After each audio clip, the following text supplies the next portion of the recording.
messieurs, bonsoir. Il est l'heure du journal sur la télévision togolaise. En voici les principales articulations. Deuxième jour de mobilisation des membres et sympathisants du parti Unir, Union pour la République. Tout comme hier, femmes, hommes, jeunes ont pris d'assaut les grandes artères de la ville de Lomé pour marquer leur appartenance à une seule nation qu'ils veulent toujours en paix. Et puis vous suivrez dans cette édition le point sécuritaire des manifestations de rue hier à Lomé et dans les autres villes du pays. Un bilan dressé par le ministre en charge de la sécurité. Et puis la campagne nationale de distribution de moustiquaires imprégnés aux populations a officiellement démarré ce jeudi. Plus de 4 millions de moustiquaires vont être offertes à des milliers de populations à travers le pays pour une lutte efficace contre le paludisme. Voilà pour les titres. Une fois encore, bonsoir. Le parti Unir, Union pour la République, était hier mercredi sur les grandes artères de la ville de Lomé à travers 3 grandes marches qui ont mobilisé les militants et sympathisants du parti. La jeunesse et les femmes de Unir ont répondu présents aux différentes manifestations et hier vous avez suivi dans nos éditions une partie de cette forte mobilisation. Aujourd'hui, rebelote. Nous vous proposons maintenant de suivre la seconde partie, l'autre partie des manifestations d'hier, les manifestations des 3 grandes manifestations d'hier à Lomé. C'est un compte rendu de Prudence Zinsou et Essoram Théo.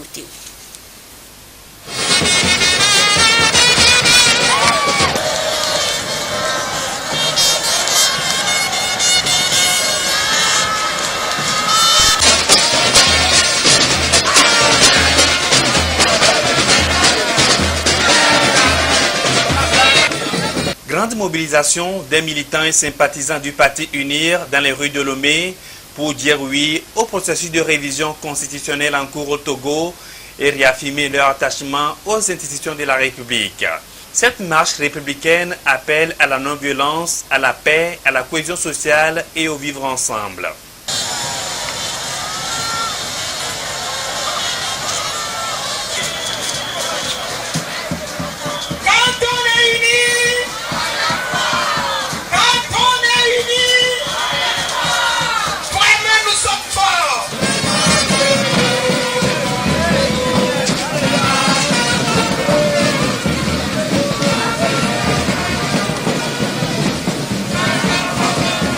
C'est une marche pour réitérer l'engagement et la détermination du chef de l'État à mettre l'accent sur la nécessité de préserver le climat de paix et de sérénité dont jouit le Togo.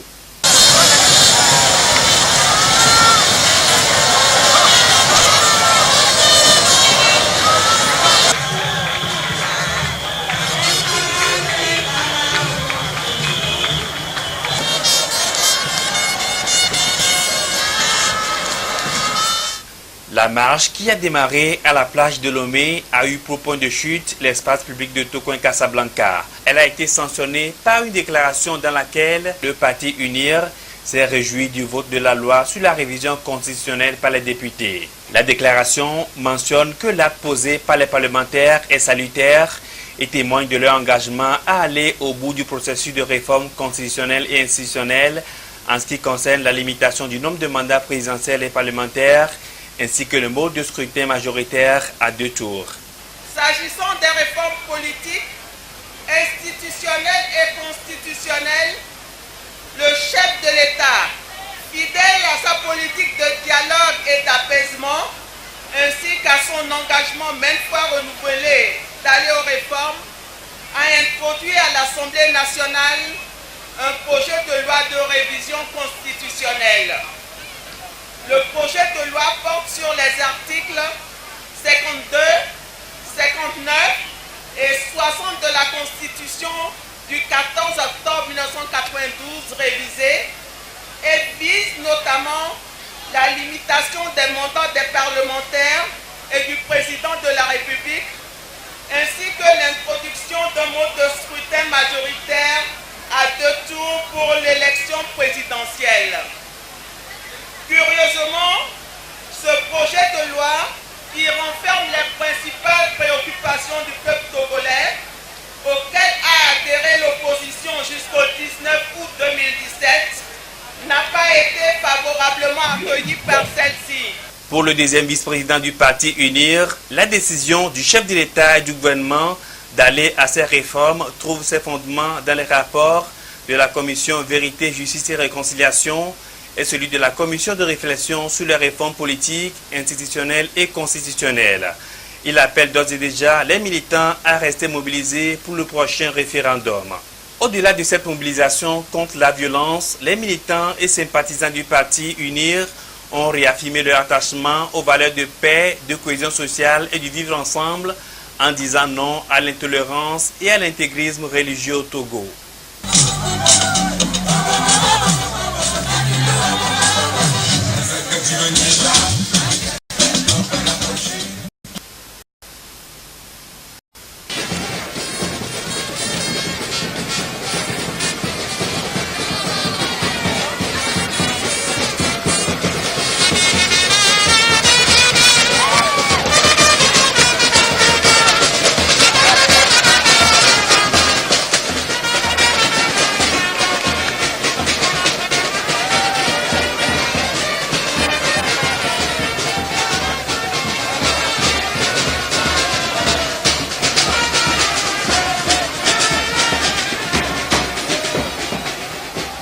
À travers cette marche dite pacifique, les jeunes militants et sympathisants du Parti uni marquent leur adhésion au processus de réconciliation et de réforme en cours au Togo.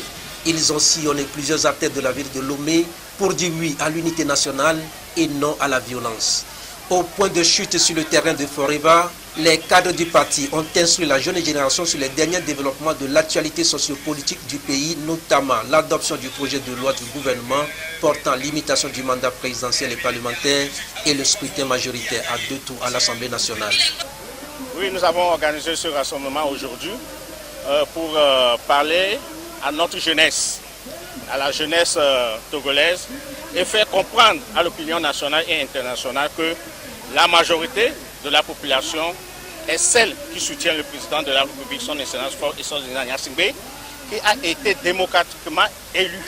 Et puis nous avons aussi demandé à notre jeunesse de toujours cultiver la citoyenneté, de vivre ensemble et de ne pas tomber dans les pièges. Ces associations, militants et sympathisants du Parti uni ont été également sensibilisés sur les bonnes pratiques en matière de citoyenneté et de civisme. Ils sont par ailleurs invités à accompagner le projet de réforme constitutionnelle et institutionnelle jusqu'à son terme. Ces militants du parti Union pour la République UNIR sont partis du rond-point poste à Balpedogan avec pour destination la station LK à Kakaveli.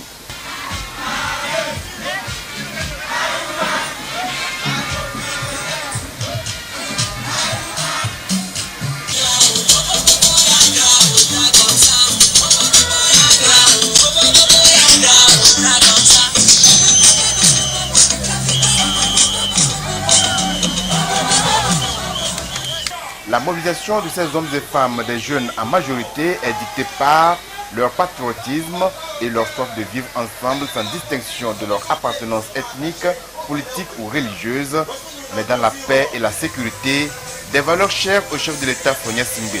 Nous voulons dire au chef de l'État que nous lui donnons notre soutien indéfectible de continuer sa politique de paix. Nous voyons qu'il est en train de construire notre pays. Le Togo vient de très loin. Mais aujourd'hui, quand les étrangers viennent d'ailleurs, ils constatent qu'il a pu mettre le pays sur le développement. L'UNIR a accepté qu'il faut qu'il passe aux élections à 2 tours et limitation de mandat. Mais présentement, on ne sait pas pourquoi l'opposition se tire derrière pour ne pas accepter ces problèmes. Donc, nous, on voit que vraiment le temps ne nous suffit pas. Nous sommes en train de perdre le temps. Éclairer ces jeunes que le parti voudrait voir fortement engagés aux côtés du président Faure Gnassingbé, des explications leur ont été données sur le débat politique actuel, le vote des députés le mardi dernier, pour permettre la modification de la Constitution en ses articles 52, 59 et 60 et l'intérêt du référendum qui se profile à l'horizon. Quelle façon les gens font où on va montrer que le pouvoir se trouve dans les urnes. Alors, unis, unis, unis.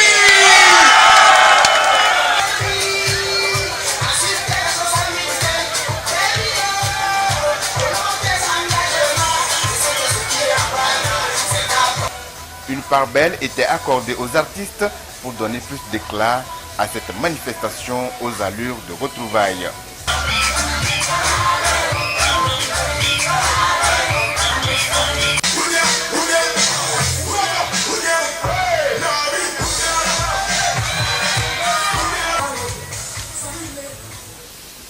C'était donc les grandes marches, la suite des grandes marches d'hier mercredi. La première marche qui s'est ébranlée de la plage face à l'hôtel Ibis pour aboutir à Casablanca. La deuxième a eu pour point de départ le Cerfer et pour cadre de chute le terrain de Forever.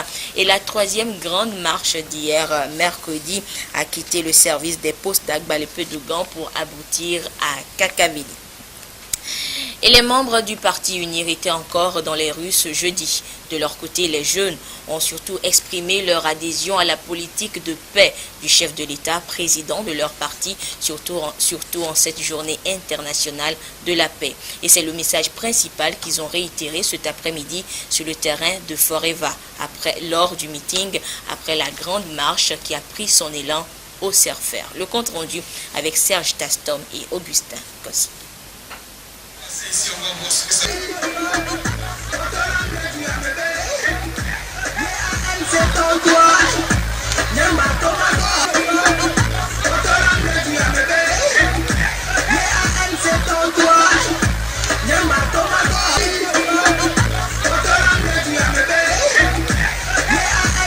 Un rassemblement des jeunes du Parti uni, Union pour la République, en faveur de la paix et de la cohésion sociale au Togo.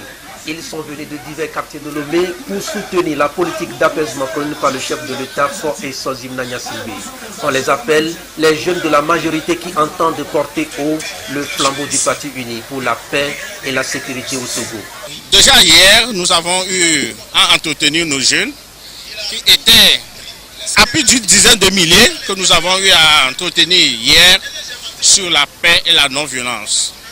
Ce matin, nous sommes revenus sur ce terrain pour entretenir d'autres jeunes différents de ceux d'hier. Ici, la jeunesse de la majorité n'a pas toujours l'habitude de sortir pour une récréation. Quand nous sortons, c'est pour véhiculer un message. Et aujourd'hui, le message de ce jour était axé sur le référendum qui pointe à l'horizon. Nous avons aussi demandé à notre jeunesse d'être toujours soudée derrière son excellence M. Fort et Sozim Nanyasingbe, président de la République qui a été légalement élu. À leur côté, des cadres du parti pour leur tracer la voie à suivre. Selon eux, le Togo a amorcé depuis quelques années un processus de développement avec à la clé une kyrielle de projets et programmes. Les réformes entreprises dans les divers secteurs ont permis à ces jeunes ici présents de réitérer une fois encore leur soutien au président de la République. Nous sommes sortis pour montrer notre attachement à la politique du chef de l'État qui, depuis belle lurette, montre cette volonté à faire des réformes, faire des appels ici et là aux partenaires de l'opposition pour qu'on puisse soulager un tant soit peu la souffrance de la population à travers les réformes que les gens réclament. Depuis hier, nous sommes en train de marcher sous le soleil pour que le feu qui est allumé au Togo, qui éclaire tout le monde, surtout la jeunesse, pour que personne n'éteigne jamais le feu là. Et c'est pour ça que nous sommes là aujourd'hui, que nous sommes très fermement derrière le président de la République, Fort et Sozim, qui n'oublie jamais la jeunesse qui est derrière lui. Je suis venu ici supporter notre président. De 2005 jusqu'à aujourd'hui, nous avons la paix. Et grâce à cette paix, nous nous sommes réunis ici pour animer ce meeting. On ne peut pas faire autrement qu'être derrière Fort. Fort, vraiment, c'est la synthèse de ce qu'il faut pour les Togolais, pour la jeunesse togolaise. Pour maintenir cette dynamique autour des grands projets de développement, il a été recommandé aux jeunes d'être des artisans de paix et de la non-violence. Des mobilisations de ce genre sont attendues dans les jours à venir dans d'autres quartiers de Lomé pour apporter le même message à tous les jeunes Togolais appelés à la culture permanente des valeurs de paix et du vivre ensemble.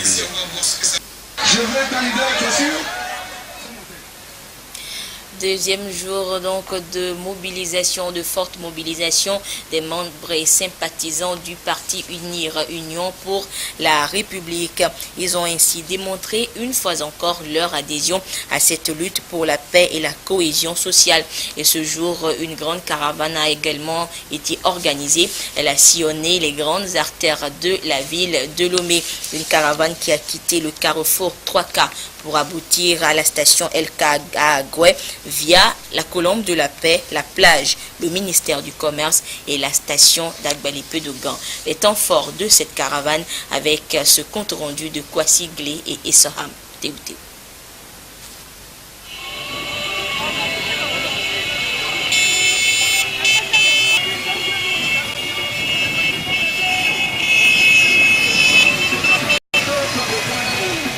La préservation contre vents et marées des acquis de paix, de sécurité et du processus de développement du Togo passe pour un impératif pour unir en cette période d'intenses activités politiques. C'est ce qui sous-tend l'initiative de cette caravane de sensibilisation à travers les rues de Lomé.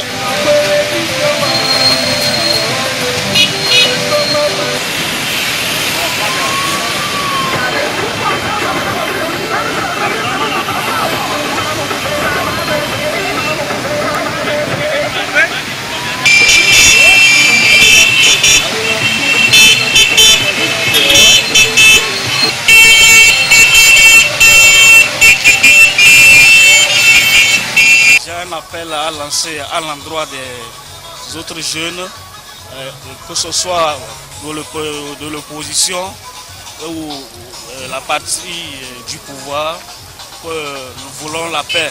Donc tout n'a qu'à se dérouler dans la paix. Après tout, nous sommes appelés à vivre ensemble. Les jeunes fers de lance du développement ont un rôle à y jouer et doivent en prendre conscience. Autre point de mobilisation des jeunes du parti Union pour la République, la station de transport LK à Kakaveli. Venus de différents quartiers, ils ont été entretenus sur des thèmes relatifs, entre autres, au maintien de la paix, la tolérance, la cohésion sociale, le pardon, le vivre ensemble, la non-violence et le développement inclusif. On veut la paix dans ce pays. On ne veut pas de troubles. On ne veut pas le sang va couler. Nous, on cherche la paix. Avec fort, ça va pour nous. On ne veut pas beaucoup de problèmes dans ce pays. Avec le président Fort, le pays a changé. Et avec Fort, aujourd'hui, on a la paix. Avec le président Fort, on a vu, il y a beaucoup, nos femmes aujourd'hui, il y a un changement avec nos femmes. Parce que oui, quel nouveau. Aujourd'hui, il a fait tout possible. Comme au marché, il a fait tous les marchés. Au nord jusqu'au sud. Et c'est comme ça qu'on donne nos femmes à l'argent de travailler. Moi, je veux qu'il y ait de la paix. S'il y a la paix, nous aussi on peut vivre. Nous sommes derrière Fort Ngasingbe toujours.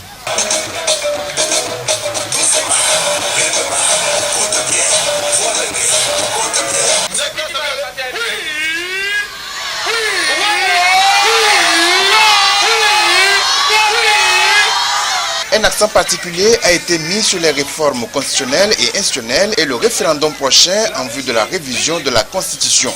L'objectif de cet exercice est de les amener à comprendre les enjeux afin de mieux se positionner derrière le président de la République, Faure Gnassingbé. Le chef de l'État à maintes reprises a montré son attachement à l'épanouissement de la jeunesse à travers une panoplie de projets et de programmes de développement. Nous, les militants, les jeunes, la légitimité que le peuple togolais a confiée au président de la République, on ne peut jamais abandonner. Le président de la République doit rester au pouvoir jusqu'à la fin de son mandat. S'il y a les réformes, le président a toujours tendu la main pour qu'on fasse les réformes.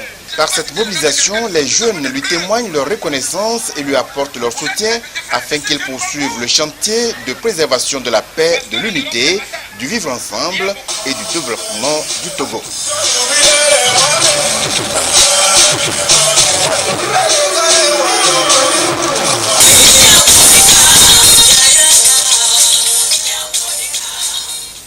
Et je vous donne à présent lecture de ce communiqué du parti UNIR.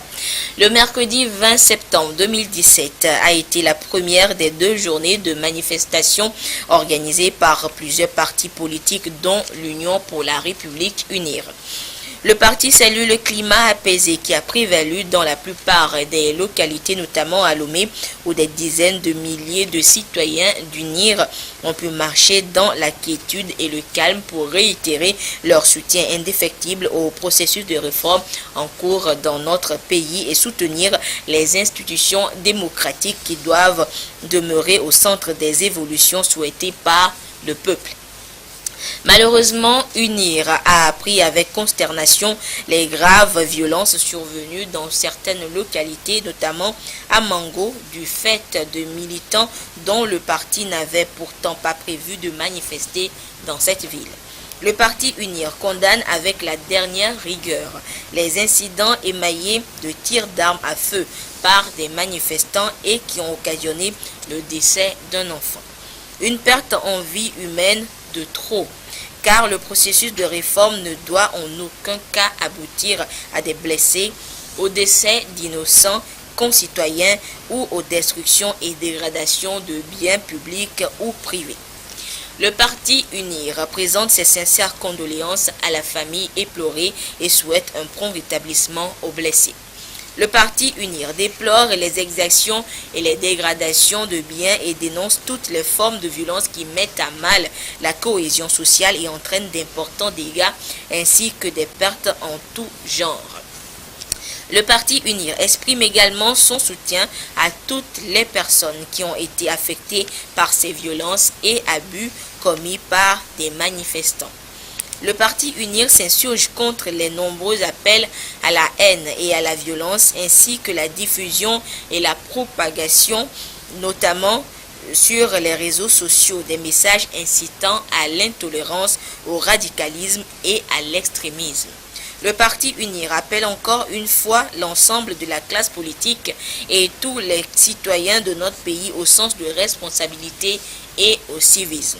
C'est dans le calme et le respect des institutions démocratiques et de la loi que nous donnerons toutes ces chances au processus de réforme institutionnelle et constitutionnelle pour lesquelles le gouvernement a fait un grand pas le 5 septembre dernier et qui s'est poursuivi par un vote historique à l'Assemblée nationale le 19 septembre dernier.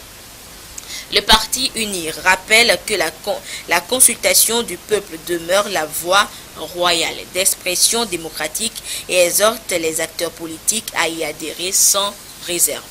Le parti UNIR s'inquiète des découvertes de caches d'armes en cours dans certaines villes du Togo et invite instamment le gouvernement à mettre en œuvre tous les efforts en vue de protéger les populations et leurs biens et de maintenir la sécurité et la stabilité dans notre pays. Le parti UNIR est viscéralement attaché aux libertés fondamentales, notamment la liberté d'association, de réunion et de manifestation publique pacifique. Ces libertés doivent toujours s'exercer dans la paix et le respect des textes en vigueur. Le parti UNIR continuera de privilégier le dialogue et la concertation comme les meilleurs instruments pour la conduite des réformes politiques engagées par le président de la République et le gouvernement. Et suite aux manifestations de rue de ce jeudi, le ministre en charge de la sécurité et de la protection civile, le colonel Yark Damhan, a convié la presse à un point de presse, donc en début de soirée de ce jeudi, histoire de faire le point donc des différentes manifestations de cette journée. Nous reviendrons donc sur ce bilan du ministre de la sécurité sur la journée de ce jeudi dans nos prochaines éditions. Et sachez que suite aux manifestations d'hier, mercredi, le ministre de la Sécurité avait déjà organisé une conférence de presse pour faire le point du déroulement des manifestations publiques. À Lomé, comme dans certaines villes du pays, tout s'est bien déroulé hier, mais à Mango et à Bafilo, des heurts et d'autres incidents ont été signalés. Nous suivons maintenant la déclaration du ministre de la Sécurité, le colonel Yark Damhan, dans ce compte rendu de Augustin Kossi. Le point des manifestations pacifiques organisées au Togo ce 20 septembre, présenté étape par étape à la presse. À Lomé, que ce soit du parti de l'opposition tout comme du parti au pouvoir, tout a été bien déroulé selon le ministre Yak Damahan. À l'intérieur du pays, sur les 10 villes retenues en commun accord avec les organisateurs, le gouvernement, aucun incident n'a été enregistré. Seulement, à Mango et à Bafilo, des localités non préalablement définies à en croire le ministre, la situation reste préoccupante. Et à Mango, des manifestants ont été aperçus, porteurs d'armes de guerre. Ces manifestants sont identifiés. Il y a un certain Daoudou qui aurait été repéré en possession d'un AK-47. Et de sources bien informées, aujourd'hui, il y a au moins 6 armes de guerre dans la nature à Mango. Ce comportement a fait un mort, un jeune de 10 ans. Nous avons dénombré plus de 24 blessés, dont 6 par balle, 4 par bille, c'est-à-dire les fusils de chasse. Il y a eu 7 personnes interpellées. J'ai parlé des maisons saccagées, 7 maisons des responsables du Parti uni saccagées et pillées. 3 maisons incendiées, 3 véhicules incendiés, 10 motos incendiées. Nous devons faire beaucoup attention dans nos propos. Il y a des messages qui sont passés hier. Ils sont passés hier appelant les gens à des comportements insurrectionnels. J'espère et j'ose croire que ce qui se passe à Mango n'ira pas loin. Bafilo ne faisait pas partie des localités prévues pour la manifestation du regroupement des partis de l'opposition. Mais à Bafilo, nous avons enregistré ce matin également le blocage de la voie, comme le 7 septembre d'ailleurs. Ils sont restés au carrefour, pour ceux qui connaissent Bafilo, la jonction entre la nationale et le contournement. Donc il a fallu, les manifestants estimés à 1 millier, ils ont pris d'assaut cette partie du tronçon. Il a fallu l'usage des gaz, des grenades lacrymogènes pour les disperser. Donc ils ont été dispersés et la circulation a été rétablie. Le bilan, il y a bien sûr dans la bousculade et avec les grenades lacrymogènes, il y a 11 manifestants blessés, légèrement. On dit 5 blessés évacués sur Kara, 3 blessés dans les rangs des forces de l'ordre, 4 personnes interpellées. Le véhicule du commandant de groupement de gendarmerie de Kara, Kayassé. À Sokoré, la manifestation s'est déroulée dans de bonnes conditions. Ces manifestants étaient estimés à 3000 à peu près. À Lomé, au niveau d'Atikoumé, ceux qui sont partis d'Atikoumé à Poussombo, estimés à 1 millier au départ. La foule a atteint 3000 et s'est jointe à ceux venant de Gakout. Les manifestants des 2 points, c'est-à-dire ceux qui sont venus de Gakoto et d'Atikoumé, faisaient à peu près 10 000 à 11 000. À Lomé, il y a une partie, un groupe de manifestants du Parti uni qui est parti de la plage pour atterrir à Casablanca, en face du collège Le Plateau. Ces manifestants sont estimés entre 15 et 16 000. Le message véhiculé tourne autour des réformes. Un deuxième groupe est parti du terrain du Serfer. Au départ à 1 millier, au point de chute, c'est-à-dire le terrain de Foreva, à peu près 1500 personnes. Et aussi, ils se sont dispersés sans... Ainsi, nous devons tout faire pour préserver la paix et la sécurité dans notre pays. On n'a pas de raison pour quoi que ce soit compromettre cette paix dans notre pays. Si le droit de manifestation est reconnu à tous, selon le gouvernement, le respect des modalités fixées reste un devoir civique et citoyen. Il en appelle au sens de responsabilité et exhorte les manifestants à plus de civisme pour préserver la cohésion nationale. Autre actualité, les travaux du 10e forum de dialogue politique de l'équipe spéciale internationale sur l'enseignement qui ont pris fin ce matin à Lomé. À l'issue de la rencontre, des recommandations ont été formulées pour une éducation de qualité qui doit passer par le professionnalisme des enseignants. Les experts du secteur de l'éducation venus des 4 coins du monde optent pour l'amélioration des conditions de vie et de travail des enseignants en vue d'atteindre l'objectif 4 des objectifs de développement durable à l'horizon 2030. Des précisions avec Dédé Koussao et Gérard Lagoudou. Faire de l'enseignement une profession, une thématique qui a réuni à Lomé une soixantaine de pays. Les acteurs ont été appelés au respect des bonnes pratiques tout en renforçant leurs connaissances, gouvernance et gestion de la diversité afin d'apporter leur expérience pour une bonne marche du secteur de l'enseignement. Cette rencontre a permis de formuler des recommandations pour la professionnalisation du secteur de l'éducation au niveau local, régional et mondial pour une mise en œuvre effective du point 4 des ODD, Objectifs de développement durable. Le forum a décidé de faire reconnaître la profession enseignante comme un métier qui a besoin des gens qui sont formés. On forme quelqu'un pour devenir un enseignant.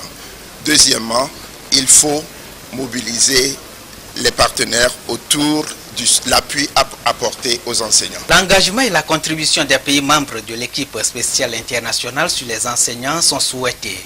D'ores et déjà, le ministre de l'Enseignement supérieur et de la Recherche s'est réjoui des travaux de Lomé qui ont abouti à la définition d'une vision prospective du secteur de l'éducation. Je suis heureux de constater que les résultats sont largement atteints, balisant ainsi la voie pour l'expérimentation d'une profession réussie. Fort de cette conviction partagée, je l'espère, je tiens à exprimer au nom du président de la République, son Excellence Faure Esozimla Gnassingbé, et du gouvernement, ma sincère reconnaissance à vous tous ici présents, qui avez travaillé pour faire de ce 10e forum une réalité.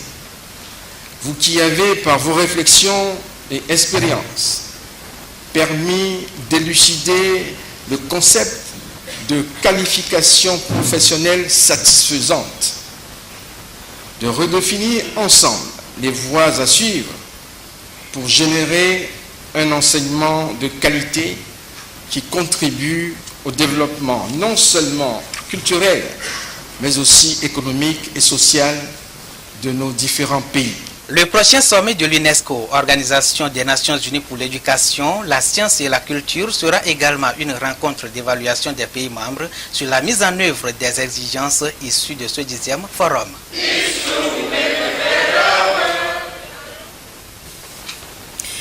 La Banque centrale des États de l'Afrique de l'Ouest a tenu ce matin à Lomé la 3e session du Conseil national du crédit du Togo pour le compte de cette année 2017. Les discussions ont tourné autour de 3 points, notamment la situation économique sous-régionale, la situation financière et monétaire de notre pays et la mise en place d'un dispositif pour favoriser le financement bancaire des PME-PMI. Les précisions avec Mathias Touglo et Carmen Madji à Capo. Togolaise a enregistré de bonnes performances au 3e trimestre 2017, avec un taux de croissance de 5,3% contre 5,1% l'année précédente à la même période et une inflation bien maîtrisée. L'activité économique a été portée par l'accélération de la mise en œuvre des réformes structurelles et l'assainissement budgétaire. Pour consolider cette croissance, le Conseil national du crédit a recommandé que des efforts soient faits pour investir davantage dans les activités à haute valeur ajoutée.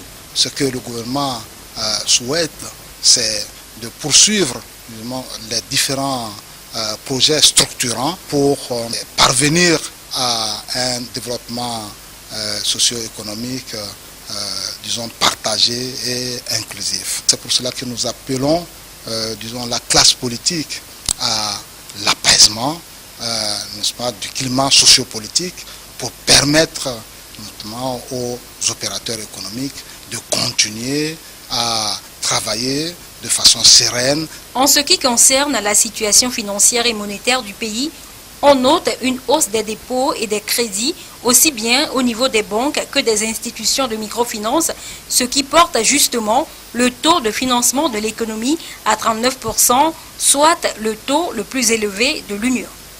Il est vrai que les besoins des entreprises, des PME et des PMI restent encore, disons, à couvrir. Nous voulons quand même saluer le secteur bancaire, la profession bancaire, pour cet accompagnement de la politique du gouvernement. Le Conseil s'est également réjoui de la mise en place du dispositif de soutien au financement des PME-PMI. Il a donc exhorté les acteurs impliqués, précisément la NPGF, à prendre des mesures idoines pour une exécution réussie de ce dispositif adopté par le Conseil des ministres de l'UMOA. Il est encore là pour la page des sports. Je veux parler de notre ami de tous les jeudis, Claude Ama. Claude, bonsoir. Oui, bonsoir Anita. Et Claude, le tournoi Charles Tocqueville organisé par le Centre sportif et culturel Swallows à l'intention des centres de formation de football connaîtra son apothéose demain vendredi. Hier, les demi-finales ont dégagé Tchaoudjor Soka Academy et le Centre Swallows comme finalistes dans la catégorie des U17. Retour sur le temps fort des demi-finales avec Jean Kofi et Dedi. Les moins de 17 ans de Tchaoudjor Soka Academy ont dû faire usage de beaucoup de technicité et de physique avant de décrocher le billet de la finale. L'adversaire, l'Académie Top Foot, ayant opposé une résistance jusque dans les ultimes minutes de la rencontre. Tout s'est joué en deuxième période où Tchaoudjor Soka Academy est parvenu à marquer 2 buts en 2 minutes, un doublé de Medjesirbi Arafat. La réaction du Top Foot n'interviendra qu'à 3 minutes de la fin. 2 buts à 1, les Bleus sont en finale. On a fixé un objectif, c'était venir pour prendre la coupe, au moins pour notre première participation et ramener, pour faire la fierté à la région centrale, pour donner la joie aux autres clubs de centres de formation qui sont à Sokoré, pour leur prouver que ce qu'on fait à Sokoré, si on insiste, si on continue, si on a le courage, la volonté, la détermination, on peut faire l'affaire partout où on ira. Dominateur des premiers instants de la deuxième demi-finale suite à l'œuvre de Vissekou Richard, le centre El Fuego passera largement à côté de son objectif. Le club a subi une domination des Bleus de Swallows qui sont parvenus à l'égalisation, un but partout à la pause. À la reprise, Swallows garde le monopole du jeu et tour à tour, Félix Aïssou et Kokou Punyaglo vont corser l'addition respectivement aux 57e et 59e minutes, portant le marquoir à 3 buts à 1. Swallows rejoint ainsi Tchaoudjor Soka Academy en finale. Ils sont bons vraiment et collectivement. Vraiment, ils ont la communication, surtout la communication sur le terrain. J'ai remarqué ça. Donc je vais parler à mes joueurs, on va voir ça. On vise la coupe, mais on veut voir les joueurs individuellement et collectivement. J'ai suivi au moins 3 matchs des gens de Tchaoudjor. Ils avaient la qualité. Je crois Swallows aussi a des bons joueurs. Je crois avec les deux équipes, on aura une belle finale. Les enfants, ils se battent. Et avec des buts, des spectacles, il faut qu'ils continuent comme ça et l'avenir leur appartient. Au niveau des moins de 15 ans, Swallows et Futur Stars d'Agoua sont qualifiés pour la finale. Les 2 finales auront lieu ce vendredi à partir de 14 h sur le terrain de l'état-major général des forces armées togolaises. Et Claude, après Lomé, cap maintenant sur le septentrion et précisément d'Apon, où la Fédération togolaise de football, la FTF, forme une vingtaine d'entraîneurs. Pendant une semaine, ces entraîneurs seront formés pour relever leur niveau afin de mieux encadrer le club pour les compétitions à venir. Depuis Dapon, la correspondance de Désiré Aloy. Des entraîneurs engagés à suivre les équipes de football de Tône.